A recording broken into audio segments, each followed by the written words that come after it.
नमस्कार दोस्तों, नमस्कार नमस्कार नमस्कार। स्वागत है आपका लक्ष्य कोचिंग जीवन यूट्यूब चैनल पर, जिसमें आपको राजस्थान पुलिस से रिलेटिव सारी क्लासें उपलब्ध होंगी। जीके जो राजस्थान ज्योग्राफी जो चल रही है वो तो मेरे द्वारा ली जाएगी क्लासें, और जल्द ही आपको राजस्थान पुलिस की रीजनिंग के लिए भी क्लासें जो जीवन जी सर है वो तत्पर है। आपको कल या परसों में आपके लक्ष्य कोचिंग जीवन यूट्यूब चैनल पर आपको वीडियो मिल जाएगा। इस चैनल को आप ज़्यादा से ज़्यादा शेयर करें, सब्सक्राइब करें, लाइक करें, कमेंट करें, और वो जो घंटी लग रही है घंटी ऊपर साइड में सब्सक्राइब करें, नीचे साइड में घंटी है, घंटी वाला बटन जरूर दबाओगे, क्योंकि घंटी वाला बटन दबाओगा तो थाकन माखा वीडियो को सबसे पहले नोटिफिकेशन थाकन ही जाओगे, बोले अब वीडियो डाल दियो थे देख, ऐसा नोटिफिकेशन आपके पास सबसे पहले आएगा। चलो शुरू करते हैं। हम एक वीडियो पहले डाल चुके हैं और दूसरा वीडियो है, और हमारा जो रनिंग ऑफ द पार्ट चल रहा था वो था राजस्थान का सामान्य परिचय से। सामान्य परिचय से टॉपिक था, उसमें से एक पॉइंट तो हमने क्लियर कर लिया था, स्थिति वाला चल रहा था, सॉरी स्थिति वाला। स्थिति में हमने देख लिया था कि राजस्थान की विश्व में स्थिति क्या है, राजस्थान की महाद्वीप में स्थिति क्या है, और राजस्थान की भारत में स्थिति क्या है। ये चीज तो हमने पहले वीडियो में देख ली थी कि राजस्थान विश्व में किस दिशा और किस कोण में स्थित है, कि राजस्थान एशिया महाद्वीप की किस दिशा और किस कोण में स्थित है, और राजस्थान भारत की किस दिशा और किस कोण में स्थित है। ये चीज तो हमने पहले वीडियो में पढ़ ली। अब आगे की स्थिति अगर इसमें देखें, आगे का जो पॉइंट हम देखेंगे वो है सूर्य के सापेक्ष राजस्थान की स्थिति। सूर्य के सापेक्ष राजस्थान की स्थिति, राजस्थान की स्थिति, सूर्य के सापेक्ष राजस्थान की स्थिति क्या है। जैसे मान लो सूर्य चमक रहा है, आप देखते हो कि गर्मियों में सूर्य इधर रहता है, सर्दियों में दक्षिण की तरफ चला जाता है, गर्मियों में उत्तर की तरफ आ जाता है। तो कभी तो हमारे राजस्थान में ग्रीष्म ऋतु रहती है, कभी राजस्थान में शीत ऋतु रहती है, कभी राजस्थान में पतझड़ ऋतु आती है, वसंत ऋतु आती है। तो ये जो ऋतु का जो क्रम है उससे संबंधित राजस्थान में जो सूर्य के सापेक्ष जो प्रश्न बनेंगे उनकी चर्चा हम आज की वीडियो में करने वाले हैं। सूर्य के सापेक्ष की अगर बात करूं तो उससे पहले आपको थोड़ा सा ग्लोब का समझना होगा। ऐसे यह है अपना ग्लोब, गोल ग्लोब। इसके बीचों बीच एक रेखा खींची गई है जो काल्पनिक रेखा है नहीं, वास्तव में नहीं है। कहीं तुम कल आ जाओ और कल कहोगे सर वो जो बीचों बीच रेखा खींची गई है वो दिखाओ हमें, वो कहां से है? वो काल्पनिक रेखा है, और इस रेखा का नाम है 0 डिग्री अक्षांश रेखा। इसी को बोला जाता है विषुवत रेखा। ये विषुवत रेखा ग्लोब को दो बराबर भागों में बांटती है। ये विषुवत रेखा ग्लोब को दो बराबर भागों में बांटती है, एक ऊपर की तरफ यानी कि ये उत्तरी, और एक नीचे की तरफ यानी ये दक्षिणी। ऊपर की तरफ जो है वो है उत्तरी गोलार्ध, वो है उत्तरी गोलार्ध, उत्तरी गोलार्ध, और दक्षिण दिशा की तरफ जो गोलार्ध है उसका नाम है दक्षिणी गोलार्ध, दक्षिणी गोलार्ध। विषुवत रेखा ग्लोब को दो बराबर भागों में बांटती है, एक उत्तर की तरफ उत्तरी गोलार्ध, एक दक्षिण की तरफ दक्षिणी गोलार्ध। इसमें कुछ अक्षांश रेखाएं खींची गई है। उत्तरी गोलार्ध में जो एक 23.5 डिग्री अक्षांश रेखा है, उत्तरी गोलार्ध में 23.5 डिग्री जो अक्षांश रेखा है उस अक्षांश रेखा का नाम है कर्क रेखा, कर्क रेखा। उसी प्रकार से दक्षिणी गोलार्ध में भी एक 23.5 डिग्री अक्षांश रेखा है। दक्षिणी गोलार्ध में जो 23.5 डिग्री अक्षांश रेखा है उस रेखा का नाम है मकर रेखा। विषुवत रेखा के उत्तर में 23.5 कर्क, विषुवत रेखा के उत्तर में 23.5 कर्क, विषुवत रेखा के दक्षिण में 23.5 मकर, 23.5 कर्क, 23.5 मकर। हमारा जो सूर्य है वो सूर्य कर्क रेखा और मकर रेखा इन दोनों के बीच में चमकता है। बीच में चमकने का मतलब वो कौन है कि बीच में बैठे है ना, कभी ऊपर जाएगा, कभी बीच में आएगा, कभी नीचे जाएगा, यानी कभी कर्क रेखा पर चमकेगा, कभी विषुवत रेखा पर आएगा, कभी मकर रेखा पर, फिर मकर रेखा से वापस विषुवत रेखा पर, विषुवत रेखा से वापस कर्क रेखा पर। यह सूर्य का क्रम चलता रहता है। सूर्य नहीं चलता, पृथ्वी घूमती है। सूर्य अपनी जगह स्थिर है, ये पृथ्वी घूमती है। पृथ्वी घूमने से कभी सूर्य के जो ये कर्क रेखा है ये सूर्य के सामने आती है, कभी विषुवत रेखा सूर्य के सामने आती है, तो कभी मकर रेखा सूर्य के सामने आती है। अगर हम बात करें, इसको मैं मिटा रहा हूं एक बार, आप स्क्रीनशॉट लेना चाहते हो तो ले लो, उसका बाद में मिटा दो, ले लो।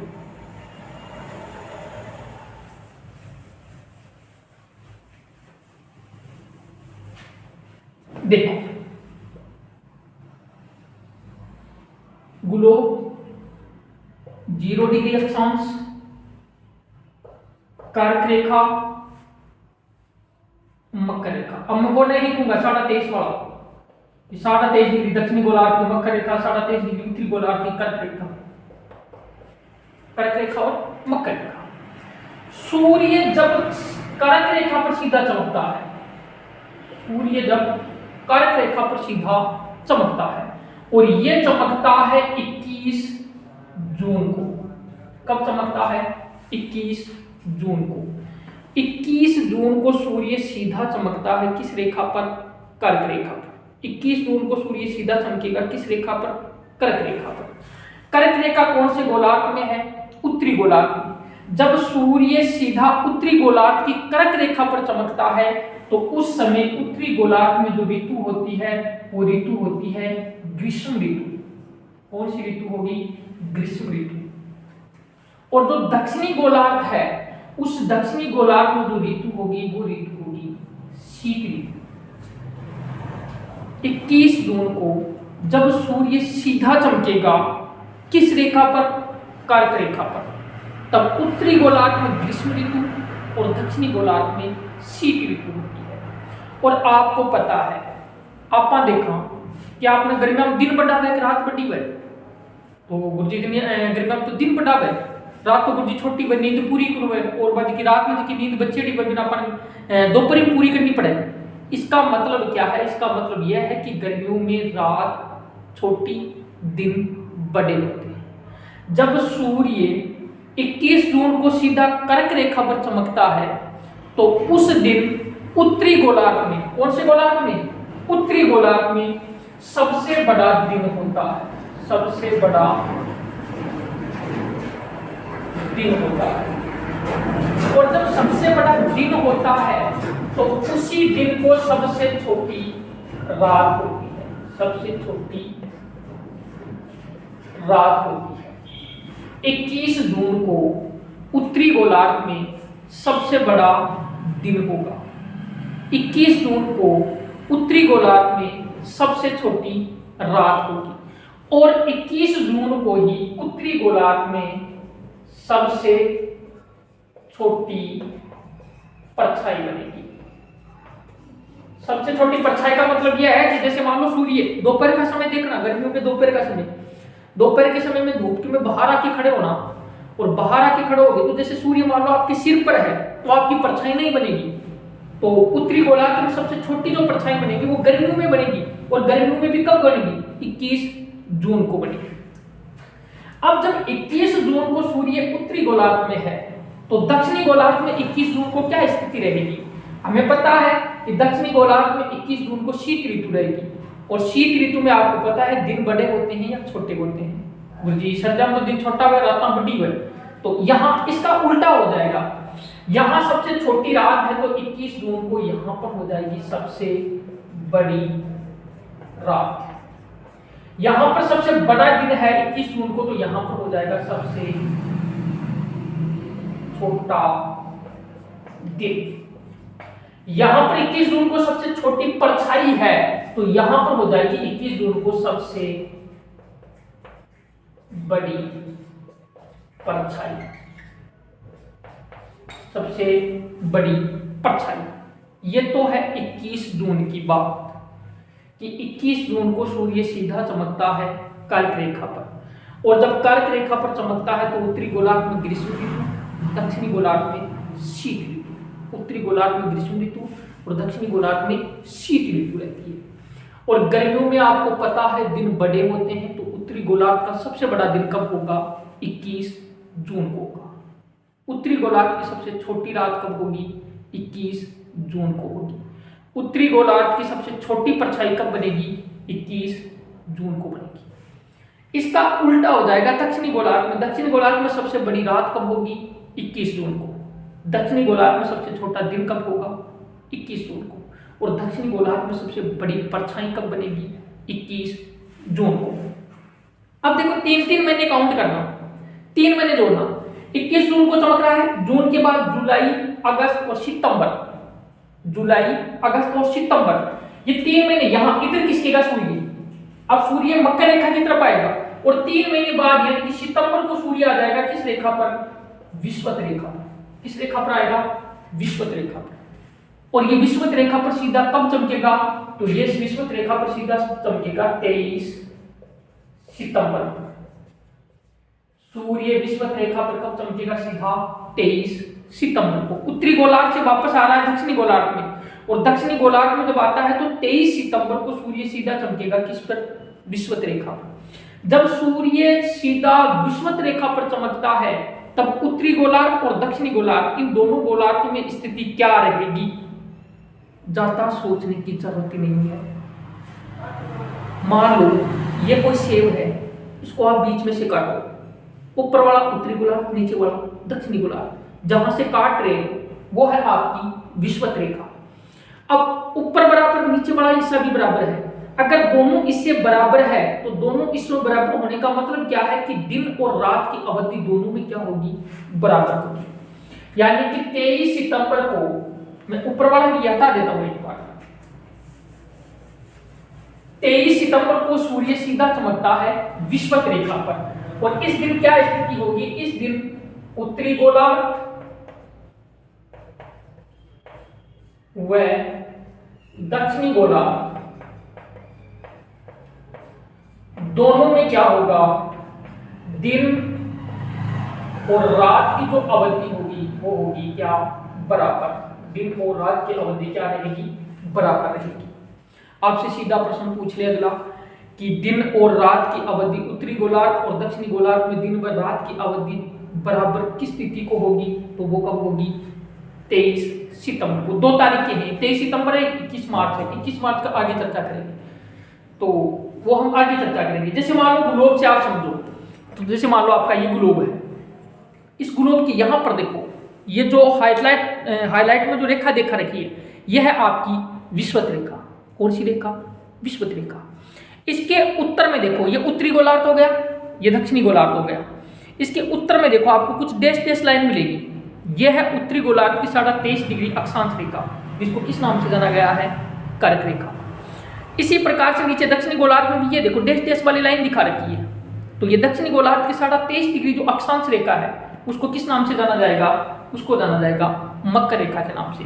ये जो विषुवत रेखा है ना, ये इसको 2 बराबर भागों में बांट रही है, एक उत्तरी गोलार्ध और दूसरा दक्षिणी गोलार्ध। देखो आगे हम चर्चा करें। 23 सितंबर को उत्तरी गोलार्ध और दक्षिणी गोलार्ध दोनों में क्या रहेगी? दिन और रात की अवधि बराबर रहेगी। सितंबर आ गया, सितंबर के बाद में अक्टूबर, नवंबर और दिसंबर। दिसंबर में सूर्य आ जाएगा दक्षिणी गोलार्ध, यानी कि सूर्य चमकेगा फिर यहां। सूर्य कहां चमकेगा? मकर रेखा पर। दिसंबर में सूर्य कहां चमकेगा? मकर रेखा पर। और दिसंबर की किस तारीख को सूर्य मकर रेखा पर सीधा चमकेगा? तो वो तारीख है 22 दिसंबर। वो तारीख कौन सी है? 22 दिसंबर। ऊपर वाली चीजें हटा रहा हूं। अब सूर्य सीधा चमक रहा है अपना कहां पर? गुरुजी आपको सूर्य सीधा चमक रहा है मकर रेखा पर। मकर रेखा पर सीधा चमक रहा है, इसका मतलब इधर वाले में तो कौन सी ऋतु होगी? गुरुजी इधर वाले में तो ग्रीष्म ऋतु होगी, गर्मी होगी। ऊपर वाले में कौन सी हो जाएगी? ऊपर वाले में इसका उल्टा हो जाएगा। कौन सी ऋतु हो जाएगी? शीत ऋतु। 22 दिसंबर को दक्षिणी गोलार्ध में ग्रीष्म ऋतु, उत्तरी गोलार्ध में शीत ऋतु।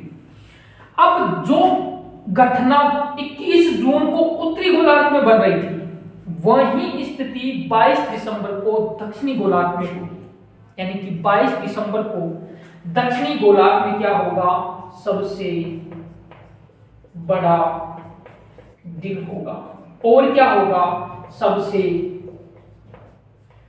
छोटी रात होगी, और क्या होगा, सबसे छोटी परछाई बनेगी। सबसे छोटी क्या बनेगी, परछाई बनेगी। 22 दिसंबर को सूर्य सीधा चमकेगा मकर रेखा पे। मकर रेखा पे चमकेगा तो दक्षिणी गोलार्ध में ग्रीष्म ऋतु, उत्तरी गोलार्ध में शीत ऋतु। उत्तरी गोलार्ध में शीत, दक्षिणी गोलार्ध में ग्रीष्म।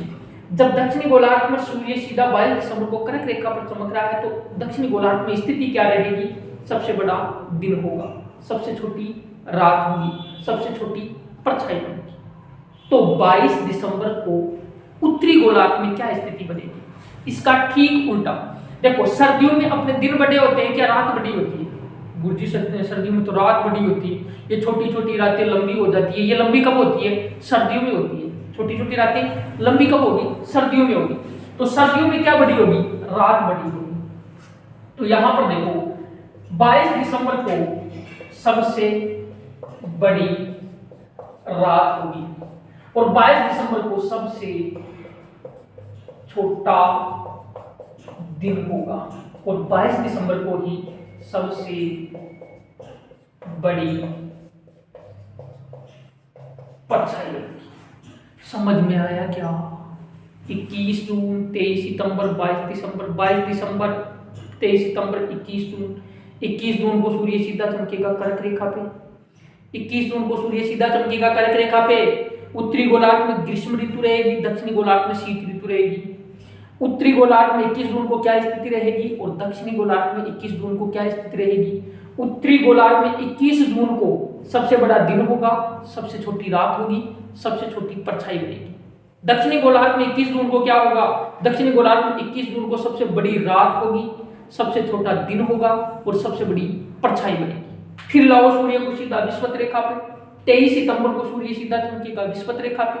तो विषुवत रेखा पर चमकने का मतलब है दिन और रात की अवधि बराबर रहेगी।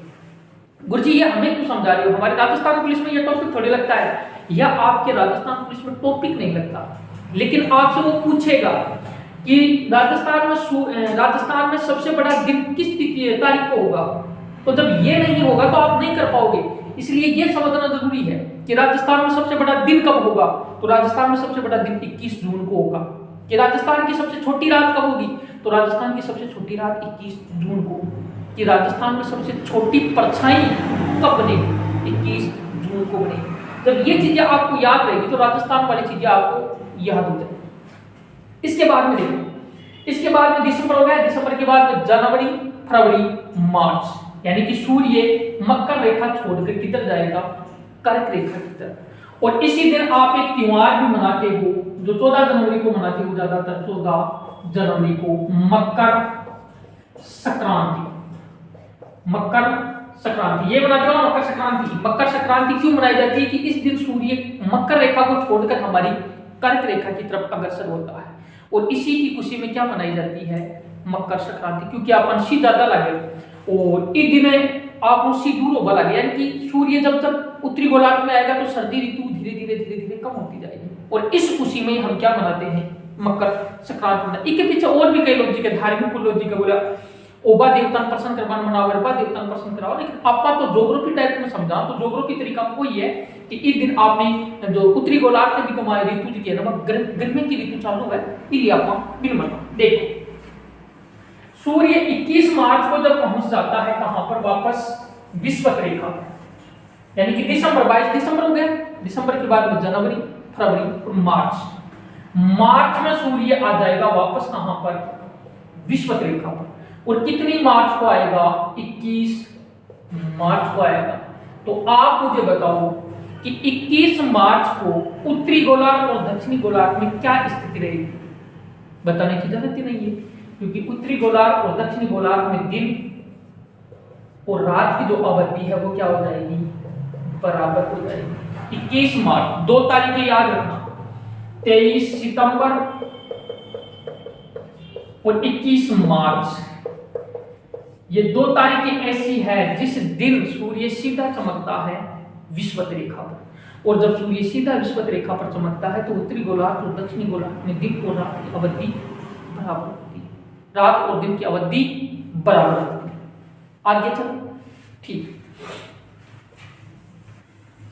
अब आ जाओ अपने मेन पॉइंट पे कि सूर्य के सापेक्ष में राजस्थान की स्थिति क्या है।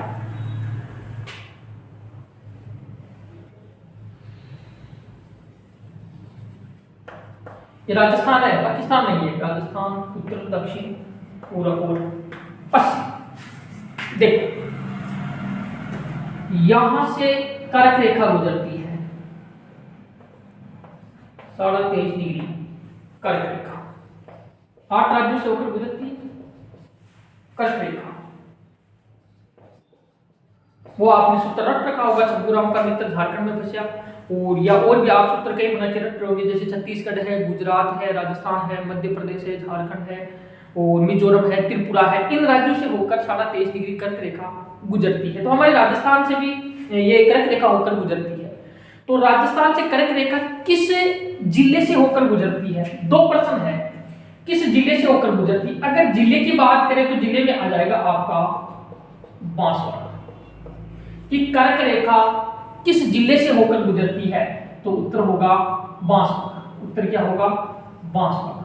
और अगर आपसे ये पूछ ले, देखो ये बांसवाड़ा के बीच से गुजर रही है, लगभग बीचों बीच गुजर रही है बांसवाड़ा की, तो कर्क रेखा राजस्थान की किस जिले से होकर गुजरती है, बांसवाड़ा जिले से।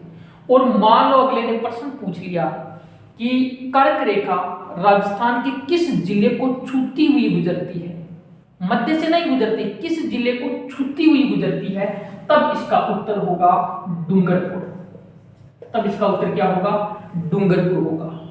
कि कर्क रेखा राजस्थान के बांसवाड़ा के मध्यम से और डूंगरपुर को छूती हुई गुजरती है। अब यहां से एक प्रश्न तो सीधा सीधा सा निकल के आ गया कि कर्क रेखा पर स्थित राजस्थान के जिले, कि कर्क रेखा पर राजस्थान के कौन कौन से जिले स्थित है।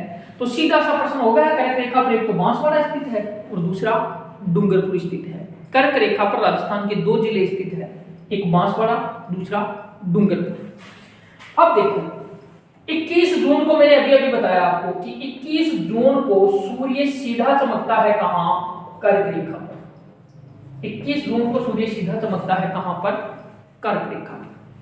अब जब सूर्य यहां चमक रहा है तो सूर्य की सीधी किरणें कहां आ रही है, सर सीधी किरणें तो बांसवाड़ा में आ रही है। और सूर्य की सबसे तिरछी किरणें कहां जा रही है, तो सर सबसे तिरछी किरणें तो यहां गंगानगर है, गंगानगर में जा रही है, गंगानगर। बस यही अपना पॉइंट था, अपना पॉइंट था कि सूर्य के सापेक्ष में राजस्थान की स्थिति क्या है। राजस्थान का जो ज्यादातर क्षेत्रफल है या राजस्थान का जो ज्यादातर भूभाग है वो कर्क रेखा के उत्तर में स्थित है, ये ध्यान रखना। यानी कि राजस्थान का ज्यादातर जो क्षेत्रफल है वो कर्क रेखा के उत्तर में स्थित है। तो राजस्थान में कर्क रेखा जो सूर्य है उस सूर्य की सबसे तिरछी किरणें कहां गिरेगी, गंगानगर में, और सूर्य की सबसे सीधी किरणें कहां गिरेगी, बांसवाड़ा में। लेकिन मान लो आपसे ये प्रश्न पूछ ले, जैसे सीधा सीधा प्रश्न पूछेगा तो ये प्रश्न पूछेगा कि राजस्थान में जो सूर्य की किरणें, उन सूर्य की किरणों का सीधापन किस जिले में है। तो राजस्थान में अगर सूर्य की किरणों का सीधापन पूछे तो वो बांसवाड़ा में है। या फिर वो प्रश्न पूछेगा कि राजस्थान में सूर्य की किरणों का सर्वाधिक तिरछापन किस जिले में है, तिरछापन पूछेगा तो कहां आ जाएगा, गंगानगर। लेकिन मान लो वो ये पूछ ले कि सूर्य की किरणों के सीधेपन में राजस्थान के जो जिले स्थित है, यानी कि वो प्रश्न मान लो ये से पूछे कि राजस्थान में सूर्य की किरणों के सीधेपन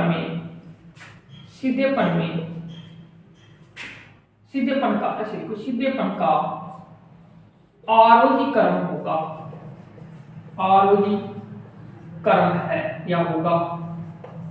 या पूछ ले कि राजस्थान में सूर्य की किरणों का अवरोही क्रम होगा, अवरोही क्रम होगा। देखो ये दोनों चीजें ध्यान रखनी है, आरोही क्रम, अवरोही क्रम। देखो ये सीढ़ियां हैं, जैसे मान लो ये सीढ़ियां हैं आपकी, दोनों को ध्यान से, एक तो है आरोही क्रम और एक है आपका अवरोही क्रम। आरोही क्रम का मतलब होता है सीढ़ियां चढ़ना, आरोही क्रम का मतलब होता है सीढ़ियां चढ़ना, और अवरोही क्रम का मतलब होता है सीढ़ियां उतरना। अवरोही क्रम का मतलब है सीढ़ियां उतरना। और वो प्रश्न आपसे पूछ ले कि राजस्थान में सूर्य की किरणों के सीधेपन का आरोही क्रम, आरोही क्रम का मतलब क्या है? पहले सबसे कम जहां पर किरणें पहुंचती है, उसके बाद में उससे ज्यादा किरणें पहुंचती है, उसके बाद में उससे ज्यादा, उसके बाद में सबसे ज्यादा जहां पर किरणें पहुंचती है, वो पूछ रहा है। दोबारा समझो, मैं एक बार मिटा देता हूं, उसके बाद में ये ध्यान रखना, आरोही क्रम सीढ़ियां चढ़ना, अवरोही क्रम सीढ़ियां उतरना।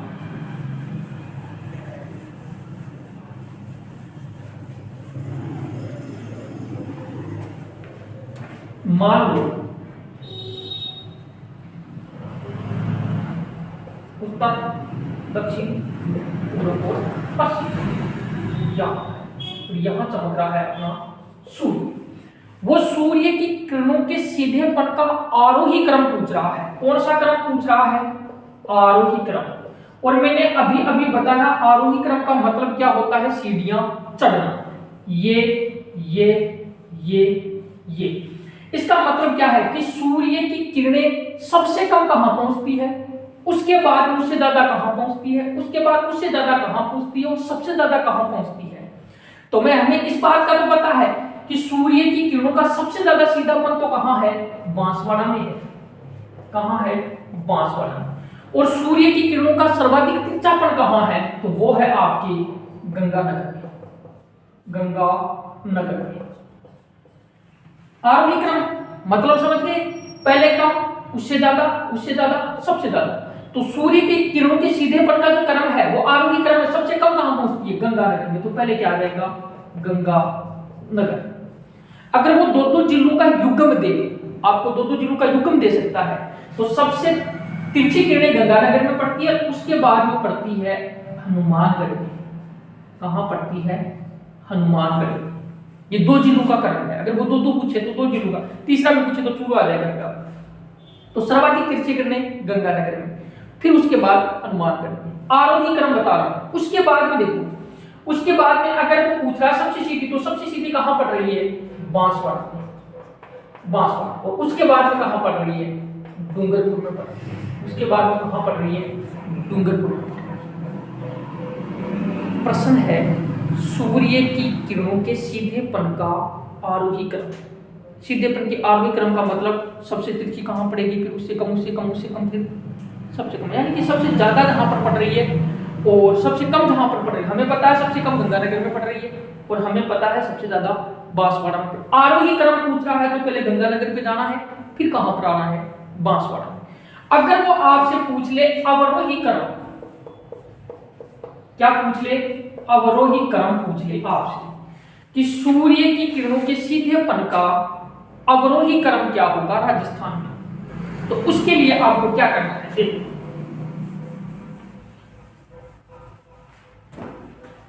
अगर वो आपसे अवरोही क्रम पूछा, अवरोही क्रम का मतलब क्या होता है? सीढ़ियां उतरना। यानी कि पहले वो जिला आएगा जिसमें सूर्य की किरणें सर्वाधिक जाती है, फिर वो जिला आएगा जिसमें उस जिले से थोड़ी कम जाती है, फिर वो जिला आएगा जिसमें उस जिले से थोड़ी कम जाती है। यानी कि सबसे ज्यादा जाएगी कहां?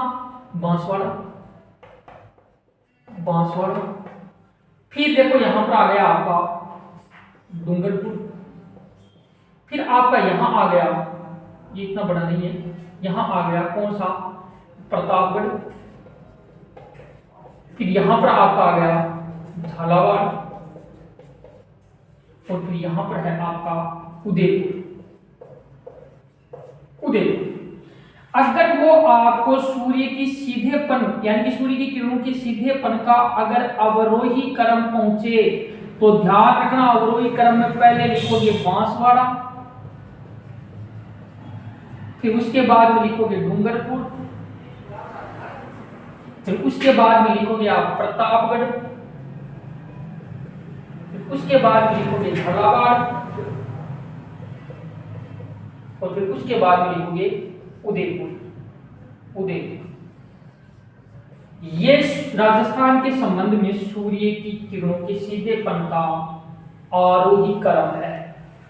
ये राजस्थान के संबंध में सूर्य की सीधेपन किरणों का आरोही क्रम है। अगर तिरछेपन का पहुंचे तो पहले गंगानगर आ जाएगा, हनुमानगढ़ आ जाएगा, चुंगू आ जाएगा, फिर उसके नीचे वाले जिले आ जाएंगे। तो ये थोड़ा सा आपको ध्यान रखना है। आगे की अगर हम बात करें तो जैसे मान लो ये अपनी करके मिटा दूंगी और उसके बाद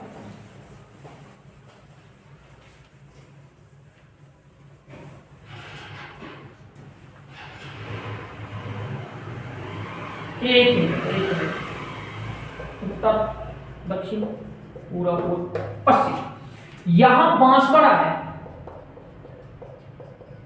वो आपसे अगर ये पूछ ले कि बांसवाड़ा जिले में किस तारीख को सबसे बड़ा दिन होगा, अब वो जिला भी देके पूछ सकता है, राजस्थान भी देके पूछ सकता है, क्योंकि हमें पता है कर्क रेखा कहां से गुजरती है, बांसवाड़ा से गुजरती है। तो वो पर्सन ऐसे भी दे सकता है कि कोई आदमी बांसवाड़ा में खड़ा है, कोई आदमी बांसवाड़ा जिले में, जैसे मान लो यहां कोई आदमी खड़ा है बांसवाड़ा जिले में, कोई आदमी बांसवाड़ा जिले में खड़ा है और उसकी परछाई नहीं गिर रही है, उसकी परछाई नहीं गिर रही है। इसका मतलब क्या है? इसका मतलब ये बात कर रहा है सबसे छोटी परछाई की, सबसे छोटी परछाई की, कि कोई आदमी बांसवाड़ा जिले में खड़ा है और उसकी परछाई ना दाएं गिर रही है, ना बाएं गिर रही है, ना आगे गिर रही है, ना पीछे गिर रही है। तो बताइए वह कौन सी तारीख है, बताइए उस दिन कौन सी तारीख है। तो हमें पता है कि उस दिन तारीख कौन सी होगी, 21 जून होगी, क्योंकि 21 जून को सूर्य कर्क रेखा पर सीधा चमकेगा, और जब कर्क रेखा पर सीधा चमकेगा तो आदमी की सबसे छोटी क्या बनेगी, परछाई बनेगी। आगे मैं यही कहना चाहूंगा, आज की क्लास यही समाप्त करेंगे। आगे मैं यही कहना चाहूंगा कि जो अपना लक्ष्य कोचिंग जो जीवन के नाम से जो यूट्यूब चैनल है, उस यूट्यूब चैनल को आप ज्यादा से ज्यादा शेयर करें, ज्यादा से ज्यादा आप उसको सब्सक्राइब करें, कमेंट करें, लाइक करें, और हाँ उस घंटी वाले चिन्ह को जरूर अंगूठे से दबाइए। इसी के लिए मैं अपना स्थान ग्रहण करता हूँ। राम राम साहब, जय वीर तेजा, जय भवानी, जय मां करणी, जय जीण। ठीक है, नमस्कार।